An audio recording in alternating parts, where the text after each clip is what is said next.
Welcome to another edition here of Tips and Tricks with the Angler's Covey. I'm Angler's Covey guide Neil Luring, and I'm over here with very veteran guide Greg Blessing. Greg and I have been friends for, we don't even want to say, do we? Yeah. Okay, we don't even want to say. Let's not date ourselves. It's not years, it's decades, okay? We're going to talk a little bit today about the soles on wading boots. We get asked all the time as guides, what's better, felt, what's the best sole that I can get? And obviously there's some pretty big controversies about felt, particularly in the context of the invasive species and spreading those kind of things around. So we're going to talk about a few things about our ideas about them. Greg and I both wore felt soles for a lot of years because that's all there were. And now we have all these wonderful rubber boots that are coming out. Both have pros and cons, and Greg, you want to jump in there and kind of take it from there for a minute? I've worn felt, and I actually prefer felt, just because I've used them for so long. Now I do stud them up. However, the rubber has got its place too, and I always suggest to my clients that if you're going to use felt, just use it in one system, okay? And that way you're not taking a chance of transferring. You're talking about one river system. Yes, one river system. But with any boot, you have to clean them, okay? That's the important part here, and what people probably don't do enough, I'm sure, is to clean your boots properly. And if they're going to sit out for 2 months and you only go fishing once every 2 months, you don't got a problem. But if you're going every day, and if you're going to switch river systems, you've really got to concentrate on cleaning that stuff. So you say you like the felt, you prefer the felt, and why is that? Why do you find it? I have a better grip with felt. It's just, but that could just be me personally. I'm not the best coordinated guy in the world, so I need all the help I can get.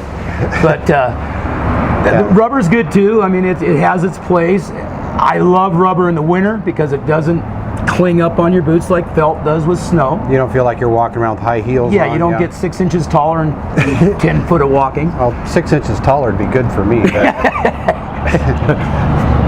So I've kind of changed over the years. And particularly when rubber first came out, I really still preferred the felt. But I've kind of gotten to the point where I prefer the rubber soles these days for a couple of reasons.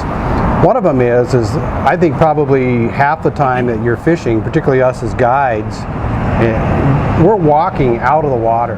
We're scrambling around on the rocks. We're trying to get people's flies out of the trees. I'm sure you've probably never had that experience. Yeah. Anyway.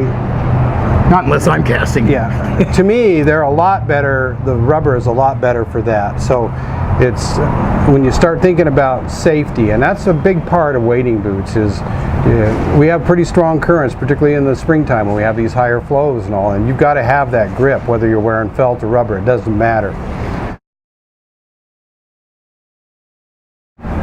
So Greg, do you find that the felt and the rubber, that there's a big difference in the durability between the two? I think you get a lot longer life out of the rubber. However, some of that kind of depends on the rubber sole itself. Some of them are a harder compound, so they last longer. Doesn't mean they have as good a traction out in the river. I find that the rubber soles last me a lot longer than the felt ever did. Okay, Neil, what do you think about this latest move by Yellowstone? They've completely banned felt. Well, I think it's probably a good idea. I mean, if you look at what's going on in Yellowstone with the trout, the lake trout that were introduced there, I mean, that's a perfect example of the damage that an invasive species can do. Anytime I go somewhere outside of my normal rivers, I make sure that I clean those boots, and I clean them really well. Went to Alaska a couple of years ago and fished these beautiful, pristine rivers up there. I would hate to think that I was even remotely responsible for contaminating that with some kind of invasive species. Well, exactly. And I've been guiding in Montana for 21 years, and I have to make sure I have a pair of boots I just use in Montana. I don't use them anywhere else. And a lot of people that fish a lot and seriously they have a pair of local shoes and they have a pair of travel shoes, and that's a great idea as well. But it really comes back to the idea of cleaning those boots and making sure that you're not taking that stuff into some place that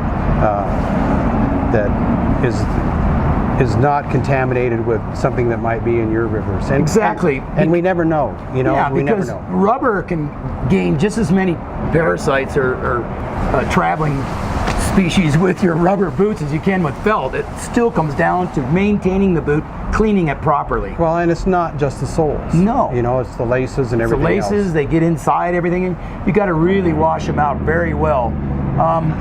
This is why I promote just getting a different pair of boots and using them in a spot and then just use them there. But you still should clean them because it's going to make your boot last longer. I mean, that's just the way that goes. Well, you know, and we probably spend as much time in wading boots as anybody. You know, find a comfortable pair, take care of them, clean them. They'll last you for a long, long time if you take good care of them. Okay, Neil, I guess it's time to go. Thanks for spending time with us on this Tricks and Tips for Anglers Covey. If you have any other questions, please call the shop and you know, we'll fill you in on that. We're always here to help you. And Neil? I'd say in closing, if you're getting ready, if you don't have a pair of wading boots, you're getting ready to buy some, take a good look at the rubber, because a lot of places are starting to ban the felt. Whether it's totally right or not, you know, that's a whole different set of topics. The wave of the future, guys. But that's where we're going. You got this shit knocking, bro.